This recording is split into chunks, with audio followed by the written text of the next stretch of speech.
Welcome back once अगेन my dear students. आज हम लोग रेजिस्टेंस कॉम्बिनेशन को सीखने वाले हैं। इस पर क्वेश्चंस आते हैं, नेटवर्क टाइप के क्वेश्चंस आते हैं। फिलहाल जो कॉम्बिनेशन है वो टू टाइप से होता है, एक होता है सीरीज कॉम्बिनेशन और दूसरा होता है पैरेलल कॉम्बिनेशन। तो चलिए कॉम्बिनेशन का नंबर 1 डालें, सीरीज कॉम्बिनेशन। बहुत आराम से समझिएगा, पहले इसका डेरिवेशन समझिए, फिर इस पर कुछ क्वेश्चंस कराऊंगा। जैसे अगर सीरीज में कंबाइन कर गए हम लोग, लेट कर लिया एग्जांपल में हमने 3 रेजिस्टेंस हैं और उनको सीरीज में लगा दीजिए। रेजिस्टेंस का सिंबल तो आपको मैं सिखा चुका हूं, इस तरह जिगजैग बनाते हैं। ऐसे 3 रेजिस्टेंस मैंने एग्जांपल के तौर पे लिए हैं, R1, R2, R3। अगर आप ऐसा समझिएगा कि स्ट्रेट रोड है, बीच में कुछ गड्ढे पड़े हुए हैं, हमको इनको पार करके ही जाना है, ऑप्शन नहीं है मुझे मेरे पास, तो ये हो गया सीरीज कॉम्बिनेशन। क्या वो सीरीज कॉम्बिनेशन। इसमें करंट भेजने के लिए एक बैटरी लगा दी मैंने और एक ऑन ऑफ करने के लिए स्विच लगा दिया। यहां से जो करंट चलेगी, ध्यान रखिए, आई एम्पियर, ये पूरा इसमें से गुजरते हुए जाएगी कि नहीं बताओ। सीरीज कॉम्बिनेशन अगर कर रहे हो कभी तो ध्यान रखना, current same in all resistances. During series combination क्या सेम रहेगा, ये चीज ध्यान रखना। ड्यूरिंग सीरीज करंट सेम, जो रेजिस्टेंस सीरीज में होंगे उनकी करंट कैसी होगी, इक्वल होगी। अब मैं इसके लिए डेरिवेशन करता हूं, फॉर्मूला डेवलप करना चाहता हूं। तो देखो वोल्टेज अलग अलग होगा, इसका वोल्टेज V1 ले लो, इसका V2 ले लो और इसका V3 ले लो, और टोटल वोल्टेज दे कौन रहा होता है, बैटरी, टोटल V ये होता है। अच्छा एक बात बताओ, ओम्स लॉ के हिसाब से अगर फर्स्ट रेजिस्टेंस की बात करें हम, फॉर R1, किसके लिए, R1 मीन फर्स्ट रेजिस्टेंस, तो फार्मूला होता है V = IR, होता कि नहीं होता बताओ। और मैंने बोला करंट तो सब में सेम है, तो वो I हो गई, तो V1 क्या बना, IR1। ऐसे अगर R2 रेजिस्टेंस की मैं बात करूं तो V2 क्या बनेगा बताओ, IR2। और अगर थर्ड की बात करूं तो V3 बनेगा हमारा IR3। तो नेट V कितना बनेगा, देखो नेट वोल्टेज V = सभी का टोटल कर दो, V1 + V2 + V3। तो V = IR1 + IR2 + अच्छा V = खुद क्या होता है, IR होता कि नहीं होता है, I कॉमन ले लो इसमें, तो क्या बना R1 + R2 + I काट डालो, तो R अच्छा सीरीज कॉम्बिनेशन है तो चाहो तो इस R को R और सफिक्स S लिख दो, थोड़ा अच्छा लगेगा, देखने में याद रहेगा। RS का फार्मूला क्या बना है, R1 + R2 + R3। अच्छा कभी अगर क्वेश्चन ये कह दे कि आइडेंटिकल रेजिस्टेंस है, कैसे है, मतलब सेम, एन आइडेंटिकल रेजिस्टेंस अगर लगे हो, देखो फॉर एन आइडेंटिकल रेजिस्टेंसेस, अगर हमने n लिए, ये तो 3 लिए थे, n अगर लिए, देखो मेरी बात सुनना, तो R1 तो सब आइडेंटिकल है, तो R + R + R करते करते कहां तक चले जाओगे, n टाइम्स चले जाओगे कि नहीं बताओ। तो इनका टोटल सम क्या हो जाएगा, n टाइम ऑफ R। तो R सीरीज अगर कभी निकालोगे n टाइम्स हो गया सीधा। अगर कभी क्वेश्चन बोले find out maximum value of resistance, तो आपको कैसे ऐड करना पड़ेगा, सीरीज में। तो यहां ये लिख लेना, series combination give us maximum value of resistance. Note कर लो फटाफट इसको। तो पैरेलल कॉम्बिनेशन पर हम लोग आ रहे हैं, सीरीज कॉम्बिनेशन लोग डिस्कस कर चुके हैं। आर्टिकल डाल लीजिएगा, पैरेलल कॉम्बिनेशन ऑफ रेजिस्टेंसेस। देखिए इसके लिए हम लोग नेटवर्क सेट करने वाले हैं। पैरेलल का मतलब ध्यान रखना, एक स्ट्रेट रोड है सपोज करिए, और एकदम सुनसान जंगल है, कोई बताने वाला नहीं रास्ता, और आप ऐसी जगह पहुंच जाएं जहां से मैनी वेज बन रहे हो, जैसे 2 वेज, अब आपके लिए प्रॉब्लम है कि हमें किस तरफ जाना है, 3 वेज, 4 वेज, ऐसा यानी जब बहुत से रास्ते निकल रहे हों एक ही पॉइंट से, तो कंफ्यूजन क्रिएट हो सकता है कि नहीं, बताओ भाई। ऐसी सिचुएशन जब अब कभी आए तो समझ लेना कॉम्बिनेशन कैसा बनने वाला है, ये पैरेलल कॉम्बिनेशन है। एक रेजिस्टेंस यहां लगा दिया है, दूसरा यहां लगा दिया है, और थर्ड ये वाला लगा है हमारा। तो इस तरह का जो अरेंजमेंट आप करेंगे रेजिस्टेंसेस के लिए, उसको हम बोलेंगे पैरेलल कॉम्बिनेशन। यानी जो करंट आ रही होगी, देखो जैसे ये कोई सेल या बैटरी है, ये स्विच है, ये स्विच हमारा लग गया है, ये सेल या बैटरी है, यहां से करंट आई चली, और इस जगह पहुंचने के बाद उसे कुछ पार्ट्स में स्प्लिट होना पड़ा। ये पहचानना है, ये पहचान जरूरी है। सबसे ज्यादा नेटवर्क प्रॉब्लम जब कराऊंगा मैं आपको इसके रिलेटेड, अभी क्वेश्चन कुछ कराऊंगा आपको, तो आप ये नहीं समझ पाओगे कि सीरीज कॉम्बिनेशन है कि पैरेलल है। ये समझ जाओ बस, आपका काम हो गया। तो देखिए इस आई के 3 पार्ट्स हो गए। एक हो गया फर्स्ट I1, I2, I3। अब सुनो, सीरीज जब पढ़ाया था मैंने, तो मैंने कहा था current remains same, voltage split होता था वहां। यहां करंट स्प्लिट होगी, वोल्टेज सभी का सेम रहेगा, सिमिलर रहेगा। इसका वोल्टेज V, इसका वोल्टेज V, इसका वोल्टेज V, क्योंकि बैटरी का वोल्टेज V है। जो बैटरी का वोल्टेज है वही इन रेजिस्टेंसेस को मिलेगा। अब हम लोग आगे यूज करते हैं ओम्स लॉ का। तो हम सबसे पहले रेजिस्टेंस R1 के लिए बात करेंगे। फॉर रेजिस्टेंस R1 में अगर हम वोल्टेज को कैलकुलेट करें तो V = IR होता है वैसे, तो I1 = V अपान R1 बनेगा कि नहीं, बताओ। तो देखिए I1 = V/R1, क्योंकि V सब में सेम है इसलिए सफिक्स नहीं ले रहा हूं मैं। फॉर रेजिस्टेंस R2, अगर हम R2 रेजिस्टेंस पे बात करें तो I2 = V/R2। For resistance R3,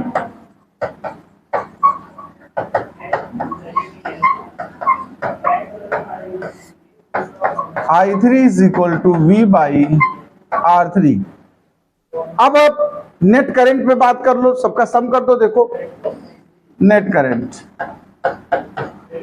जो हमारे सेल से करंट विड्रॉ हुई थी वो I निकली थी, उसी के तो 3 पार्ट्स हुए थे। तो क्या बनेगा ये देखो, I1 + I2 + I3।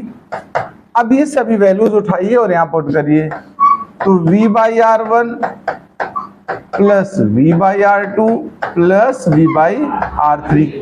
इसका जो रेजिस्टेंस का नेट वैल्यू होगी उसको इक्विवेलेंट रेजिस्टेंस कहते हैं। क्या कहते हैं हम लोग? हाँ, उसको हमने सपोज कर लिया है कि R है, या भाई चूंकि हम लोग पैरेलल पढ़ रहे हैं तो सफिक्स में P लिख दिया, RP कह सकते हो आप। तो ये V/R होता है ना, I = तो इस तरीके से दोनों साइड में अगर V कॉमन लेके कैंसिल कर दो आप, तो 1/RP की वैल्यू क्या निकली, 1/R1 + 1/R2 + 1/R3। अगर यहां पर n आइडेंटिकल रेजिस्टेंस का कॉम्बिनेशन लिया जाए, फॉर n आइडेंटिकल रेजिस्टेंस,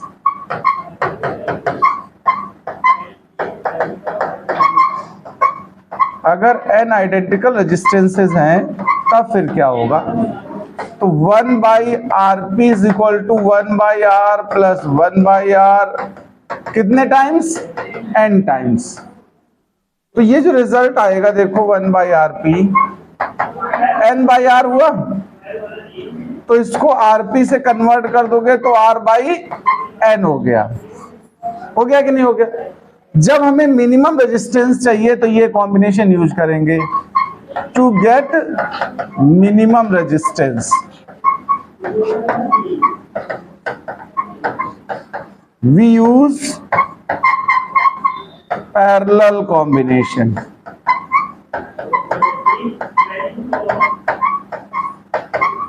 एक और देखो जरा ध्यान से, एक बात सुनो। कभी कभी क्वेश्चन कह देता है कि सीरीज में n आइडेंटिकल रेजिस्टेंस ऐड की है आपने, तो इक्विवेलेंट इतना आ गया, कुछ वैल्यू बताएगा आपको। पैरेलल में ऐड किए हैं तो इक्विवेलेंट समथिंग। बताइए टोटल रेजिस्टेंस कितने थे, नंबर ऑफ रेजिस्टेंस। ऐसा कभी क्वेश्चन आता हमारा, जैसे तो इनके रेशियो समझ लेना जरा, इससे रिलेटेड कुछ आ सकता है आपके एग्जाम में। तो RS बाई RP अगर हम करें सीरीज में, देखो हम लोगों ने क्या निकाला था रिजल्ट, बताओ, NR निकाला था, और अभी पैरेलल में क्या निकला है, R बाई N। इस हिसाब से सीरीज और पैरेलल का N आइडेंटिकल का रेशियो एक नया फॉर्मूला आपके लिए बनाया जाएगा, जिसकी वैल्यू क्या होगी, N स्क्वायर। ये रिलेशन अलग से आप लोग प्रिपेयर रखिएगा, ठीक है।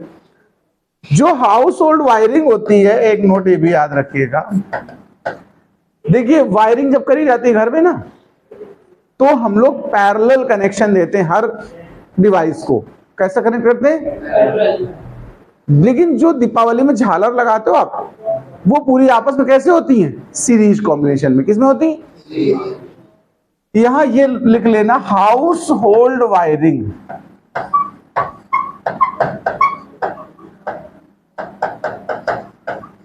In parallel combination. अब बात आती कि पैरेलल में यूज ही क्यों किया गया भाई। तो देखिए अगर हम सीरीज में यूज करते, मान लो हम सीरीज कॉम्बिनेशन लगाते, सीरीज मतलब होता है एक के बाद एक के बाद एक ऐसे, तो जब आप एक अप्लायंस बंद करोगे जिसका स्विच, तो उसके पीछे वाले सब अप्लायंस ऑफ हो जाएंगे, क्योंकि सीरीज में है। दूसरी बात, जो शुरुआत में अप्लायंस है उसको ज्यादा वोल्टेज मिलेगा और धीरे धीरे वोल्टेज की वैल्यू डाउन होती चली जाएगी। ये सब ड्रॉबैक हैं सीरीज उसके। पैरेलल में क्या वोल्टेज सेम रहता है, अभी सिखाया मैंने, सबको बराबर वोल्टेज मिलेगा, और इनके अपने स्विच होते हैं। जैसे ये लाइन जा रही तुम्हारी, दो वायर होते हैं लाइन में, नहीं होते बताओ, यहां से हम लोग कनेक्शन देते हैं कोई भी अप्लायंस, जैसे ये बल्ब लगा दिया और ये इसका स्विच है बल्ब का। अब देखिए जब बल्ब के स्विच को आप ऑन या ऑफ करोगे तो केवल बल्ब ही ऑन ऑफ होगा, बात बाकी से कोई मतलब नहीं। अगर आपने मान लो यहां पर फैन लगाया हुआ है, क्या लगाया भाई जी, फैन, और फैन का ये स्विच है।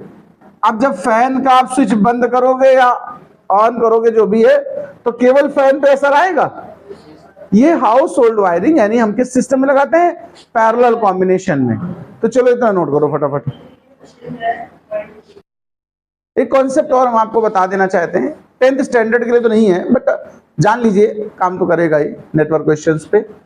उसको बोलते हैं व्हीट स्टोन ब्रिज। क्या बोलते हैं, व्हीट स्टोन ब्रिज फॉर्मूला। ये व्हीट स्टोन एक साइंटिस्ट का नाम है, ठीक है। ये ना सोचना कि पत्थरों, हाँ, गेहूं को पीस कर आटा की लेई बनाकर पत्थर चिपका चिपका के कोई ब्रिज बनाया गया होगा। ये व्हीट स्टोन, अब उनके माता पिता ने भाई नाम रख दिया, क्या कर सकते हो।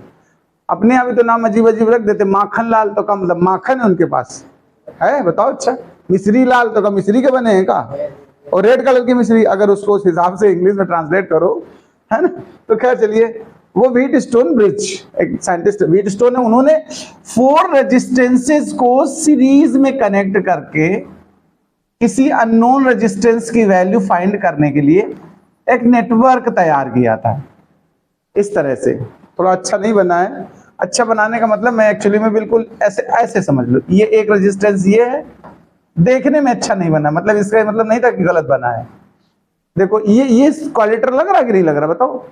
ये क्वाड्रिलेटरल में 4 रेजिस्टेंसेस यूज किए, P Q R S, और इसके बीच वाला एक डायगोनल लिया, यहां पर ध्यान रखना, यहां पर उन्होंने गैल्वेनोमीटर कनेक्ट किया है। क्या कनेक्ट किया है, और इस वाले में उन्होंने एक सेल या बैटरी यूज की थी।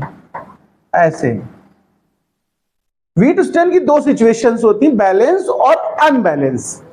अभी 12th स्टैंडर्ड तक बैलेंस व्हीट स्टोन ही स्टडी में रखा गया है, उसके अपर में हम लोग अनबैलेंस भी पढ़ते हैं। आप बैलेंस व्हीट स्टोन की कंडीशन समझ लें, किसकी, बैलेंस व्हीट स्टोन।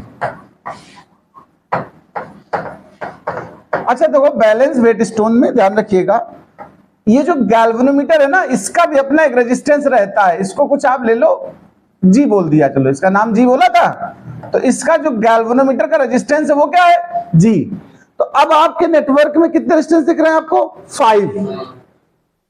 ऐसा कभी हो और व्हीटस्टोन बैलेंस हो तो ये कंसीडर होता है कि यहां से कोई करंट पास नहीं होगी बीच वाली आर्म से, ठीक है, डायगोनल से। तो बाद बाकी जो बचेंगे, और इसको चेक करने का तरीका है, देखो बैलेंस होगा कि नहीं होगा, इसका तरीका समझ लेना। ये जो P और Q है, इनका रेशियो, R और S का रेशियो सेम आना चाहिए। या P इसको Q इसको रिलेट करते हैं, ऐसा नहीं कि P Q इसको, हम ऐसे रिलेट कर सकते थे। ये 4 यूज किया आपने, इसको P इसको भी Q कह सकते हैं, इसको R इसको S। भाई देखो इस PQRS लिखना था मुझे, क्या लिखना था? P/Q R/S। यहां से आप इंटरचेंज कर सकते हो, R यहां ले जा सकते हो, Q यहां ले जा सकते हो कि नहीं, बताओ भाई। व्हीटस्टोन की कंडीशन ये कहती है कि अगर कभी कोई क्वाड्रेटर ऐसा बना है कि उनके फर्स्ट 2 का रेशियो रेजिस्टेंस का बाद के 2 रेजिस्टेंस के रेशियो के सेम इक्वल है, रेशियो चेक करना है, तो जो डायगोनल रेजिस्टेंस होगा यहां वाला, उसको हटा दीजिए आप, फिर प्रॉब्लम को सॉल्व किया जाए। जैसे कि एग्जांपल यही मैं दिखा रहा हूं, जैसे सपोज करिए यहां 5 है और यहां पर 7 है, एग्जांपल के तौर पे सिखा रहा हूं, और यहां पर 3 है और यहां पर सपोज करिए 5, और थोड़ा आसान लेते हैं इसको, छोटी वैल्यू को ही ले लेते हैं। ये 2 है और ये 25 है, ठीक है, और ये 50 है। मतलब छोटी ने हम रेशियो बनाना चाहते हैं, क्योंकि रेशियो दोनों का सेम है, ऐसा नंबर लेना है। तो जैसे इसको सपोज करो 2 लिया तो इसको 4 ले लिया, इसको 4 ले लिया तो इसको 8 ले लिया, इनका देखो रेशियो सेम आ रहा है। अब यहां अगर कोई रेजिस्टेंस लगा भी हो, सपोज करिए जैसे ये मान लो 10 ओम लगा है, देखो ध्यान देना, मैंने एक नेटवर्क आपके सामने प्रस्तुत किया है जो कि व्हीटस्टोन से रिलेटेड है। किससे रिलेटेड है? व्हीट। अब ये क्वेश्चन हमसे कह रहा था इसका मान लीजिए इक्विवेलेंट निकालिए। अब आप चेक करो कौन सा सीरीज कौन सा पैरेलल, और ये हमेशा आपको परेशान करेगा बीच वाला हिस्सा। ऐसे क्वेश्चंस के लिए रूल व्हीटस्टोन ने डेवलप किया था कि अगर फर्स्ट 2 का रेशियो करो तो देखो क्या आ रहा है 1/2, बाद वाले 2 का रेशियो करो तो क्या आ रहा है 1/2, मतलब ये बैलेंस व्हीटस्टोन की कंडीशन है। अब आप इस डायग्राम को चेंज करेंगे, और चेंज करने में क्या करेंगे इसको जरा समझ लेना, ये हिस्सा हटा देंगे, इतना बीच वाला।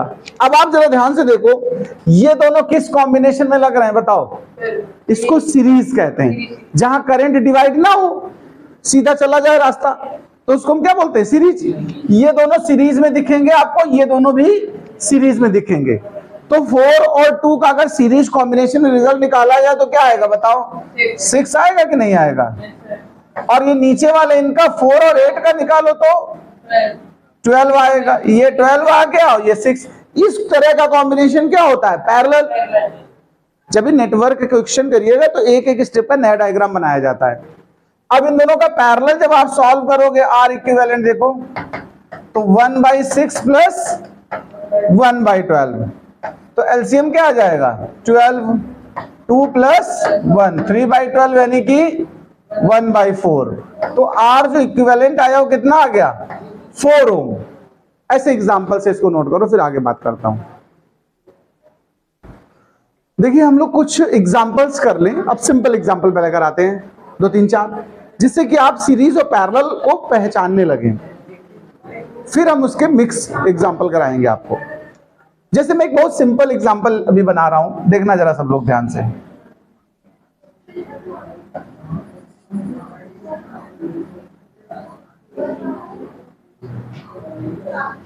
जैसे ये बना दिया मैंने, ये पॉइंट बी है, ये पॉइंट ए है, हर एक 10 ओम का रेजिस्टेंस है। कितने का है भाई जी? 10 ओम का है। अब मैं आपसे कहूं इक्विवेलेंट रेजिस्टेंस फाइंड कीजिए, क्या पूछा जाए आपसे?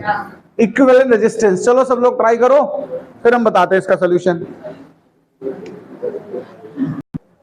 देखिए अब पहचानना है मुझे, तो जरा ध्यान से देखो। मैं निकला गड्डी लेके और रास्ते में सड़क पर मोड़ आया, देखो तमाम जगह मोड़ आया, अब गड्डी छोड़ नहीं आनी है, तुम्हें मुड़ जाना है। और अगर मुड़ते जाना है, देखो रास्ता नहीं बदलना पड़ रहा, देखो ध्यान से, कोई रास्ते में कंफ्यूजन है क्या तुम्हारे पास? अगर कोई कंफ्यूजन ना हो, मतलब आपको जाना ही जाना है उसी रास्ते से, तो सीरीज है। जहां टू या मोर देन टू ऑप्शंस आपके पास उपलब्ध हो, वो आपस में क्या होते हैं? पैरेलल। तो ये सब आपस में कैसे हैं? देखो सीरीज। नहीं समझ में आ रहा है? इसको पकड़ो, वायर है ये। रेजिस्टेंस क्या होते हैं? ए पकड़ो, बी पकड़ो, सीधा कर दो एकदम, तो देखो एक स्ट्रेट लाइन नहीं हो जाएगी? बताओ, ये 5 रेजिस्टेंस का एक स्ट्रेट लाइन सेटअप नहीं दिख रहा तुम्हें? देखो हमने टेढ़ा मेढ़ा डाल दिया बस। तो 5 रेजिस्टेंस अगर सीरीज में है तो क्या बनाओगे? आर इक्विवेलेंट बताओ, R1 plus R2 plus R3 plus, बस टोटल कितना हो गया? 10 मिलाते चले जाओ, 50 ओम। इसको नोट करो, फिर और देते हैं। देखिए एक और क्वेश्चन है, ये आपके सामने है। इस नेटवर्क में हमारे पास एक 6 वोल्ट की बैटरी यूज की गई है, एक 7 ओम का रेजिस्टेंस है, ये 1 ओम का है, ये 4 ओम है, ये 4 ओम है, ये 1 ओम है, ये 4 ओम है, ये 1 ओम है, ये 4 ओम है, और ये 1 ओम है।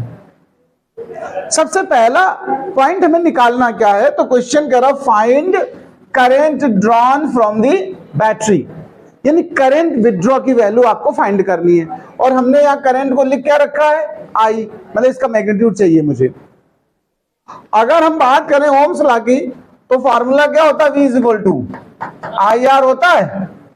ओम्स लॉ तुम्हें नहीं याद है तो इसको वीर करके याद कर लो, कोई दिक्कत है? वीर द रोबो बॉय, है ना? तो Ohm's law V is equal to क्या है? IR है। तुम्हें I चाहिए तो क्या बनेगा बताओ? V by R। Net voltage हमारे पास है 6, देखो नेट रेजिस्टेंस नहीं है। अगर इक्विवेलेंट रेजिस्टेंस निकाल लें हम पूरे नेटवर्क का, तो आराम से करंट की वैल्यू फाइंड की जा सकती है। अब सुनिए जरा, पहचानने की बात है, नेटवर्क को आप कहीं से भी सॉल्व करना स्टार्ट कर सकते हो, कोई रूल नहीं है, जैसा आपको इजी लगे। जैसे देखो जरा, ये दोनों किस कॉम्बिनेशन में, जरा ध्यान से देखो, 1 ओम और 4 ओम सीरीज है। जो इधर जाएगा उसे यहीं तो आना होगा। जब तक आपके पास 2 या 3 या 4 ऑप्शंस ना हो रास्ते के, तब तक वो कॉम्बिनेशन क्या है? सीरीज है। भाई यहां से जाओगे तब 2 ऑप्शन है, देखो ये आपस में पैरेलल हैं, लेकिन ये आपस में कैसे हैं? देखो 1 और 4 सीरीज है, और सीरीज में तो सीधा ऐड होता है। ये 1 और ये 4 ऐड करो तो कितना आएगा? कोई बताएगा मुझे? इतना। ओ गलत वाली चूज कर ली, चलो खैर हम कुछ और दूसरी वाली, चलो चलो चलो इसका हम बना लेते हैं। देखो मेरी बात सुनिए, इन दोनों का मिलकर कितना आया था? 5 आया कि नहीं आया? बताओ भैया लोगों। इन दोनों का मिलकर 5 ओम आ गया है। अच्छा यही काम यहां भी तो होगा, देखो इन दोनों को मिलाओगे तो कितना आएगा बताओ? 5 ओम आएगा। तो इन दोनों को मिला के 5 ओम कर दो। अच्छा नीचे वाले भी तो यही सिस्टम बना रहे हैं, ये 2 सीरीज में है, ये दोनों सीरीज में है, तो इनका भी कितना कितना बनने वाला देखो जरा, 5 और 5 बनेगा। तो आपका सबसे पहला इतना पार्ट रिजॉल्व होगा, और आपको नया डायग्राम बनाना है। मैंने तो उसमें रिजॉल्व कर दिया, आपको नया डायग्राम दोबारा से बनाना है। बताओ अच्छा ये दोनों किस कॉम्बिनेशन में? अगर इनकी बात पूछूं मैं, ये दोनों आपस में कैसे हैं? पैरेलल। क्योंकि इससे पहले से जो आ रहा होगा आदमी, उसके पास 2 रास्ते हैं कि नहीं? अगर हमारे पास ऑप्शंस हैं तो वो पैरेलल हैं, तो ये दोनों पैरेलल हैं, और फिर दोनों मिलके आगे फिर 2 ऑप्शन हैं, तो ये दोनों भी आपस में पैरेलल हैं। और पैरेलल में जब सॉल्व करते हो तो 1 अपान करके करते हो कि नहीं करते? बताओ। तो 1 अपान R जब करोगे तो 1/5 और 1/5 यानी 2/5 यानी सीधा सीधा 5.2 मतलब 2.5 हो जाएगा। R देखो 5/2, और यानी कि क्या हुआ? 2.5। इसका रिजल्ट 2.5, इसका रिजल्ट 2.5। अब फिर आप थर्ड डायग्राम दोबारा आगे बढ़ा के बनाएंगे, जहां पर ये 2.5 के 2 सेट तैयार मिलेंगे। तो मैं देखो 2.5 के कितने सेट बनेंगे यहां पर बताओ? 2 सेट। इन दोनों का क्या लिखोगे आप? 2.5 और 2.5। अब इन टोटल 3 को देखो, यहां कोई ऑप्शन था आपके पास? जब आप यहां से गाड़ी ले निकलो भैया तो ऐसे चले गए कि नहीं बताओ? 7, 2.5 और 2.5। ये किस में है? सीरीज में है। सीधा ऐड कर दो, 5 + 7 कितना हुआ? तो जो नेट इक्विवेलेंट ये रेजिस्टेंस आया, ये कितना आया भैया? 12 ओम। और वोल्टेज कितनी सप्लाई का लगा है? 6 वोल्ट। तो V = IR से I = सीधा 6/12 हुआ, यानी कि 1/2, 0.5 एम्पियर। बताओ भाई, सब लोग बताओ, नोट करो इसको फटाक से। बस 2 मिनट का टाइम दिया, अगर कर लोगे तो ठीक है। देखिए इसको अब ट्राई तो आप कर ही चुके हो फिलहाल। 3 ओम, 3 ओम, 3 ओम, 3 ओम, 3 ओम, 3 ओम, 3 ओम, 3 ओम, ये बने। बीच में हमने यहां पर सीढ़ी जैसा बना दिया, लैडर प्रॉब्लम कहते हैं इसको। क्या कहते हैं? ये इनफाइनाइट तक हो सकती है। अभी मैं आपको बिना इनफाइनाइट का सिखा रहा हूं, एक बात मैं बता दूंगा, इनफाइनाइट तक अगर हो तब कैसे सॉल्व करेंगे। तो ये 2 ओम बीच में अटैच कर दिया, इसको मैं सॉल्व कर रहा हूं, आप समझिए। मैंने आपसे कहा था नेटवर्क प्रॉब्लम कहीं से भी सॉल्व की जा सकती, कहा था जहां से मुझे अप्रोचेबल लगेगा, आसान लगेगा करना, हम वहां से शुरू करें। जैसे मैंने जब देखा, मैंने कहा मैं निकला गाड़ी लेकर, मैं गाड़ी लेकर ही निकलता हूं जब इस तरह के क्वेश्चन आते हैं, और मैं देखता हूं जहां जहां मोड़ आया है बस तब मैं मुड़ जाता हूं। भाई फालतू गाड़ी छोड़ के क्यों आए वहां, है ना। तो 3 ओम, 3 ओम, 3 ओम किस कॉम्बिनेशन में बताओ? पक्का सीरीज में। इनको सॉल्व कर लो जरा, देखो कितना बनेगा। बनाओ भाई, सब लोग बनाओ इसका रिजल्ट। 3, 3, 3 सीरीज में कितना होता है? 9। कितना हो गया? इन दोनों का हम लोग क्या करेंगे, अब हम मतलब यही साफ कर दे रहे हैं, तुम लोग नया डायग्राम हर स्टेप पे बनाओगे, हर स्टेप पर न्यू डायग्राम बनेगा। तो इसका रिजल्ट कितना आ गया भाई लोगों? 9 ओम। कोई दिक्कत? फिर ये दोनों किस कॉम्बिनेशन में बताओ? किस में है? पैरेलल में ही लग रहे हैं। 2 और 9 देखो जरा भाई, यहां से अगर करंट जा रही तो उसके पास 2 ऑप्शन है कि नहीं? थोड़ी इधर से और थोड़ी इधर से। तो ये दोनों किस में आ गए? पैरेलल। अब इन दो का पैरेलल तुम निकालो, तो 1/r = 1/2 + 1/9 कितना आ गया? 18। 9 + 2 11/18 को 18/11 कर दोगे। क्या कर दोगे? इन दोनों को फिर एक जगह देखो, 2 है, इनका जो नेट आता है हर बार वो एक सिंगल हो जाएगा, तो इनको हम इस जगह पर लेट कर देंगे यहां पर। यानी इसका जो रिजल्ट आएगा उसको कहां लेट कर लोगे आप? देखो यहां पर लेट कर लोगे, इस प्लेस पे। देखो इसको कितना लेट कर लिया हम लोगों ने, इसको पलट देना, ध्यान रखना, हमेशा ध्यान रखना, जब पैरेलल आप सॉल्व करो तो 1/r निकालते हो तो आंसर लिखते समय r को रिवर्स जरूर कर लिया करो। अक्सर गलती ये भी होती है बच्चों से कि वो वैसा ही पढ़ा रहने देते हो, वही यूज कर देते हैं, ठीक है।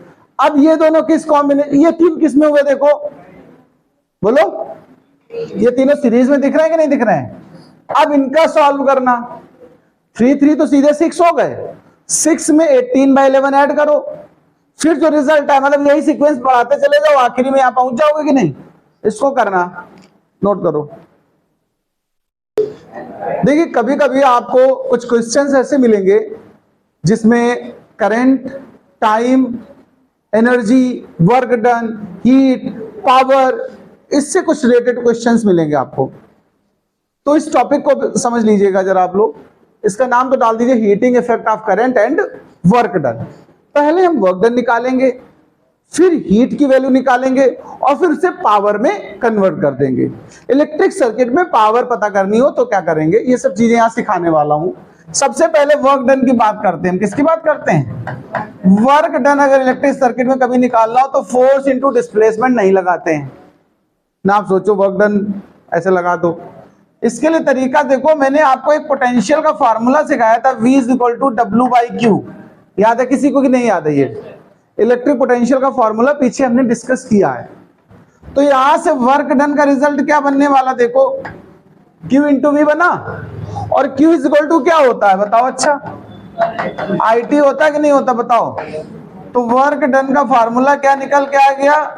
VIT। क्या निकला है? अगर इलेक्ट्रिकल सर्किट में करंट की वैल्यू पता हो, पोटेंशियल पता है, टाइम पता है, तो वर्क डन जूल में आराम से VIT से निकाला जा सकता है। बट इसको और कैसे मॉडिफाई किया जा सकता है? देखो V इक्वल टू IR होता है कि नहीं होता, बताओ। अगर हम V को हटा दें और IR पुट कर दें तो हमारा फॉर्मूला I स्क्वायर RT बनेगा कि नहीं बनेगा, बताओ। इसी क्वेश्चन में फिर से हम दोबारा से V की जगह I यूज करना चाहते हैं। I इक्वल टू अगर यहाँ यूज कर तो V अपान R, देखो तो W का क्या बनेगा, V स्क्वायर अपान RT बनेगा कि नहीं बनेगा, बताओ भाई। तो हमने देखा कुल मिलाकर के जो वर्क डन के फार्मूले हैं वो एक तो VIT है, दूसरा I स्क्वायर RT है और एक है V square by R into T. ये सभी वर्क डन है और वर्क डन की यूनिट क्या होती है, जूल, इसलिए से जूल में लिखेंगे। कभी क्वेश्चन आ सकता है हीट फाइंड करिए कैलोरी में, किसमें? तो देखो एक रिलेशन जान लो, अगर नहीं जानते हो तो बड़ी अच्छी बात है। We know that relation between joule and calorie, 1 calorie is equal to, किसी को याद है, 4.18 जूल या फिर 4.2 जूल। ये दोनों ही रिलेशन यूज किए जाते हैं क्वेश्चन की कंडीशन के अकॉर्डिंग। अगर कभी वैल्यू 418 टाइप की दी हो तो कट हो जाए आसानी से, इसलिए हम 4.18 यूज करते हैं, और नहीं तो 4.2। ये रिलेशन कितने लोगों ने सुना है पहले से कभी, जूल को कैलोरी में कन्वर्ट करना? ये रिलेशन नहीं सुना तो लिख लो, ये जरूर लिख लेना। 1 कैलोरी कितने जूल होता है, 4.2 जूल, मतलब 4.18 को 4.2 लिख देते हैं। इसको अगर देखो यहाँ कैलोरी को जूल में कन्वर्ट करना हो तो मल्टीप्लाई करें, और जूल को कैलोरी में करना तो 4.2 से डिवाइड कर दें। तो इसी इक्वेशन में हम हीट बना रहे हैं, क्या बना रहे हैं, सिंपल H लिख दिया। तो W जूल में था, इसमें 4.2 से डिवाइड कर दो। VIT जूल में था, 4.2 से डिवाइड कर दो। I स्क्वायर RT जूल में था, 4.2 से डिवाइड कर दो। V स्क्वायर बाई RT था, इसमें भी 4.2 से डिवाइड कर दो। तो ये सब क्या बन गया, कैलोरी। क्या बन गया, नोट कर ले भाई साहब इसको जरा फटाफट। अब सर्किट में अगर कभी पावर फाइंड करना हो तो पावर का भी समझ लेना। इलेक्ट्रिक सर्किट अगर पावर फाइंड करनी हो तो ध्यान रखना, वैसे पावर जनरली होती है वर्क बाई टाइम। सुना कि नहीं सुना है? The rate of work done is known as power. भाई एक पर्सन कोई है वो 2 आवर्स में कोई काम कंप्लीट करता है और दूसरा पर्सन वही वर्क 1 आवर में कंप्लीट करता है, तो पावरफुल कौन ज्यादा हुआ, जिसने टाइम कम लिया। तो पावर के लिए वर्क अपॉन टाइम, यानी इस पूरी इक्वेशन में जो वर्क की इक्वेशन आपने बनाई है, देखो इसमें पूरे में टाइम से डिवाइड कर दो तो पावर बन जाएगा। तो देखो पावर हो गया W/T एक तो, दूसरा VI, फिर I स्क्वायर R और फिर बना V square by R। Power की जो यूनिट होती है ध्यान रखिए वॉट होती है। क्या होती है, यूनिट ऑफ पावर, लर्न कर लेना इस बात को भी, वॉट। एक और यूनिट होती है अदर यूनिट, ध्यान रखना, हॉर्स पावर। सुना किसी ने कि नहीं सुना है, हॉर्स पावर। इनमें भी रिलेशन होता है, 1 horse power is equal to 746 watt. ये रिलेशन लर्न कर लेना भाई लोगों। ये पावर की बात हो गई। अच्छा, जो हम लोग के घर में लाइट आती है, बिजली का बिल सुना है, यूनिट में आता है, सुना है? इतनी 100 यूनिट आ गई, उतना आ गया। जो यूनिट्स होती है, देखो ध्यान रखना, डोमेस्टिक यूनिट की हम बात कर रहे हैं। डोमेस्टिक यूनिट ये एनर्जी कंज्यूमशन बताता है। किसको बताता है, एनर्जी कंज्यूमशन। तो सुनिए, हम लोग जो यूनिट वर्ड यूज करते हैं इसका एक्चुअल नाम होता है बोर्ड ऑफ ट्रेड यूनिट। क्या होता है, इसका पूरा नाम क्या होता है, board of trade unit. Short में हम लोग सिर्फ ये बात बोलते हैं, यूनिट। पूरा नाम है BOTU। क्या नाम है, BOTU। लेकिन हम लोग केवल लास्ट वाला उठा के बोलते हैं बोलचाल में। तो बोर्ड ऑफ ट्रेड यूनिट के लिए अगर इसको, इसका अगर फिजिक्स के हिसाब से बात करें, ये तो हो गया कंपनी के हिसाब से। फिजिक्स इसको कहती है किलोवाट आवर। क्या बोलती है, 1 किलोवाट आवर जो एनर्जी है वो 3.6 इंटू 10⁶ जूल होती है। ये रिलेशन भी, ये एनर्जी है जो हम लोग के घर में बिजली का बिल आता है, पावर का नहीं आता है, एनर्जी का आता है, यानी यूनिट ऑफ जूल होती है एक तरीके से। अगर हम इसको आपके घर में मान लो 100 यूनिट बिल आया सपोज करो, तो यानी आपने महीने में अगर 100 यूनिट खर्चा की है, ध्यान देना, तो मतलब कितने जूल आपने एनर्जी कंज्यूम की ये पता करना, तो 100 से मल्टीप्लाई कर दो सीधा इसमें, तो कितना हो जाएगा देखो 3.6 10⁸ जूल हुआ, और 10⁶ को मेगा बोलते हैं, पता कि नहीं पता है? तो 3.6 इंटू 100⁶ हटा दिया तो मेगा जूल हो गया। क्या बन गया? यानी 360 मेगा जूल। आपके घर में 360 मेगा जूल आपने एनर्जी कंज्यूम की एक महीने में, समझते हो भाई? और एक नॉर्मल पर्सन को कितनी चाहिए होती पता है? कितनी चाहिए होती? कैलोरीज में अगर हम बात करें तो 2400 कैलोरी चाहिए होती। कितनी? Per day. उसको बदलते रहना अपना। अच्छा एक और लास्ट सुन लो, कभी अगर पता करना हो नंबर ऑफ यूनिट कंज्यूम्ड, ये क्वेश्चन बता दे रहा हूं, जैसे आपका बल्ब या पंखा या फ्रिज या एसी कितना यूनिट बिजली खपत करेगा, अगर हमें ये फाइंड करना है, आप अपने घर में देखना कंपनी वाले आते हैं जो कैश करके लोड चेक करेंगे, तो वो आपके स्विच वगैरह अप्लायंस देखते हैं और अप्लायंस की पावर रेटिंग देखते हैं, उस हिसाब से वो अंदाजा लगाते हैं कि आपके घर में महीने में इतना बिल आना चाहिए। और अगर उससे ज्यादा कम आ रहा है, थोड़ा बहुत ऊपर नीचे तो चलेगा, ज्यादा कम है तो मतलब वो सोचते हैं आप या तो चोरी करते हो या कुछ और गड़बड़ कर रहे हो, तभी बिल कम आ रहा है। तो सुनिए जरा, नंबर ऑफ यूनिट कंज्यूम, यानी कितने यूनिट आना चाहिए हमारे, जैसे मान लो 100 वॉट का हमारा ये पंखा है, अब ये पंखा महीने में कितना खर्चा करेगा अगर डेली 8 घंटे चलाएं इसको, तो सुनिए इसको पता करने का तरीका सुनिए। किलोवाट ध्यान रखना, आवर फाइंड करने का मतलब होता है, ध्यान रखिएगा, वॉट लीजिए, आवर लीजिए, 1000 से डिवाइड करिए, और वॉट बनता है पावर से, पावर होता है V इंटू आई। तो ध्यान रखना जो V, I और T है, VIT बाई 1000 करना होता है हमें। क्या करना होता है? किलोवाट आवर बनाने का मतलब होता है VIT बाई 1000। V क्या है? ध्यान रखना, V वोल्ट में लेना है तुम्हें, I एम्पियर में लेना है, टाइम आवर में लेना है, आवर में, और 1000 तो डिवाइड में ही। मैं एग्जांपल से एक बताना चाहता हूं, जैसे एक फैन है और उसकी जो रेटिंग है वो 100 वॉट है। कितनी है? 100 वॉट है, और 220 की सप्लाई में हम लोग यूज कर रहे हैं। सपोज करो हमारे घरों में सप्लाई कैसी होती ज्यादातर 220 240 के बीच में होती सप्लाई वोल्टेज, और ये 220 ऐसे करके कुछ आ रहा है, ठीक है। अच्छा इसका रेजिस्टेंस वगैरह आपको दिया होगा, क्या दिया होगा? तो देखो V और I दोनों का एक साथ वॉट में होता है शामिल। अगर हम VI को हटा दे तो सीधा वॉट में अगर पावर गिवन है तो हम सीधा VI को मिला के क्या बोलते हैं? वॉट। तो अगर देखो ये हमारा पंखा 1 घंटे में कितना खर्चा करने वाला, देखना जरा, वॉट यानी पावर और आवर, और बाई 1000 कर रहा हूं, पावर 100 है और मान लो 8 घंटे आप यूज करते हो डेली, और बाई 1000 10 घंटे ले लो एवरेज, हमारा पंखा कितनी देर चलेगा? आसान रहेगा सॉल्व करने में। हमने 10 घंटे पंखा चलाया और अपान कर दो 1000 के, तो कितनी यूनिट खर्चा होगा बताओ? 1 यूनिट बिजली हमारा 10 घंटे अगर पंखा चल रहा है जिसकी 100 वॉट पावर है वो खर्चा करेगा, और 1 यूनिट का खर्चा सपोज करो 7 या 8 रुपए है, तो जब 10 घंटे आप एक दिन चला रहे हो तो 7-8 रुपए खर्चा आया, और 30 दिन के हिसाब से एक पंखा कितना खर्चा कर रहा है? 30 यूनिट। कितना करेगा भाई? एवरेज अगर 10 घंटे, और घर में अगर आपके 3 पंखे लगे हैं जो लगभग 10 घंटे चलते हैं तो 90 यूनिट पंखे का खर्चा हो गया, और 7 के हिसाब से भी अगर रख दो तो 630 रुपए खाली पंखा खर्चा कर रहा है। ऐसे जितने अप्लायंस आपके घर में हो आप अपने घर का बिल निकाल सकते हो बैठ करके, केवल उसके वॉट आपको पता होने चाहिए, ठीक है। जैसे ये जो एलईडी आती है 5 वॉट 7 वॉट 9 वॉट, सुना कि नहीं सुना? तो आप आज घर में आपका प्रोजेक्ट वर्क यही है कि एटलीस्ट अपने घर का बिल निकाल के अपने हिसाब से कैलकुलेट करके 1 महीने का मुझे दिखाओगे आकर के। वाणी को विराम देता हूं।